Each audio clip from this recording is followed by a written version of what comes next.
see the fighting is far away. No matter your child's age, she says all children need extra support and reassurance from their parents right now. For Health Minute, I'm Mandy Gaither. Joining us now is psychologist Dr. Camila Forcash-Levan.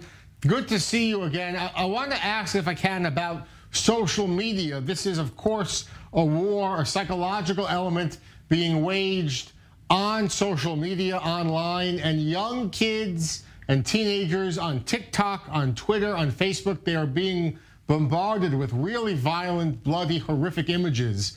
What would your advice be to parents, of kids? That should they be banned from social media? I mean, if they can't avoid coming across this in their feed, what would you tell parents? So it's a very, very important topic, and I'm happy that we're covering it. As always, you cover very, very important things. You can't really ban them. I mean, depends on age. Yes, age appropriate. Maybe if they're very small, so of course you can limit screen time, which might be a good idea in general, for different reasons. But you can limit screen time and so on and so forth. Maybe, be okay, let's watch our cartoons and, kind of distract them with that. But if they're older, I mean, let's be realistic, you can't really limit.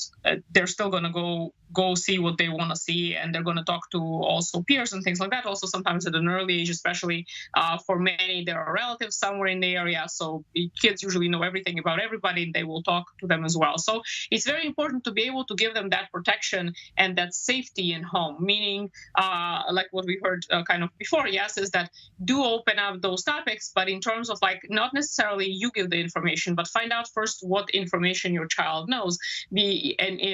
Especially if they bring it up, be what is it that you know? What did you hear? It is a good idea to make sure that they understand that this is not in their country, that this is a little bit further, that of course there are a lot of people that are helping the situation, and that they themselves are safe. And one of the things that I want to stress, and I cannot stress enough, is that how you feel about it, right? How you react, what is your sense, will really carry over to your children. So even if you yourself are stressed, try to de-stress as much as possible by talking to friends, or if you need to reach out to therapists, yes, try to, go for a walk, read something, distract yourself, so that when you're also speaking to your child, it's calmer. They see it in your eyes. They read people very well. There's the expression from the mouths of babes. I mean, how should parents or adults or teachers, when they're confronted with the most basic of questions from kids, why are people dying? Why are these people killing these other people? Why are the bombs falling? I mean, the simple questions, how do you answer that so that children understand that you're treating them with respect, but not, going into too much horrific detail?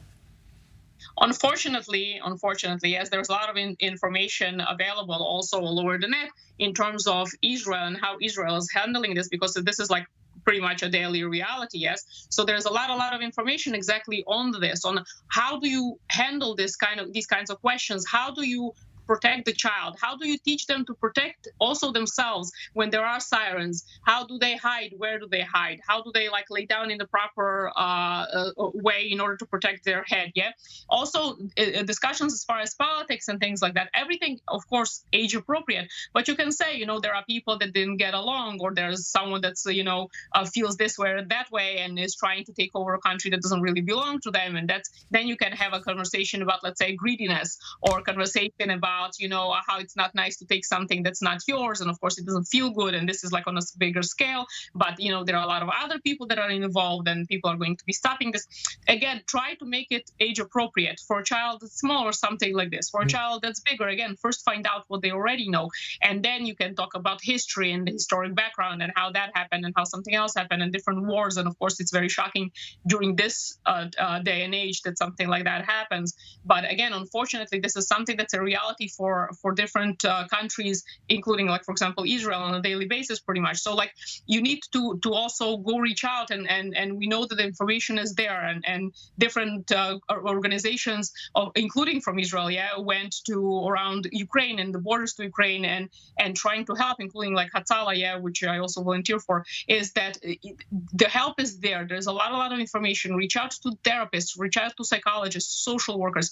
If they're not appropriate for you to talk to, they they will know, including myself, yes, they will know how to find people in your area, and will be very, very happy to give you the additional resources. And most importantly, don't ignore it. Like, especially if a child comes to you and wants to talk about the topic, don't be like, okay, this is not age appropriate, I can't talk to you about this, because they will just swallow it, then be stressed out by themselves, and maybe try to find this information from somewhere that's like not appropriate at all, and will stress them out even more. So prepare yourself first. It comes from you. Prepare yourself just in case if they reach out. Yeah. Or also gently, like, what do you know about the situation?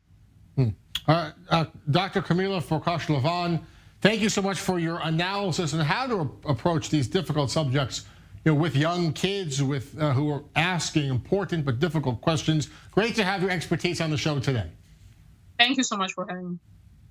And staying with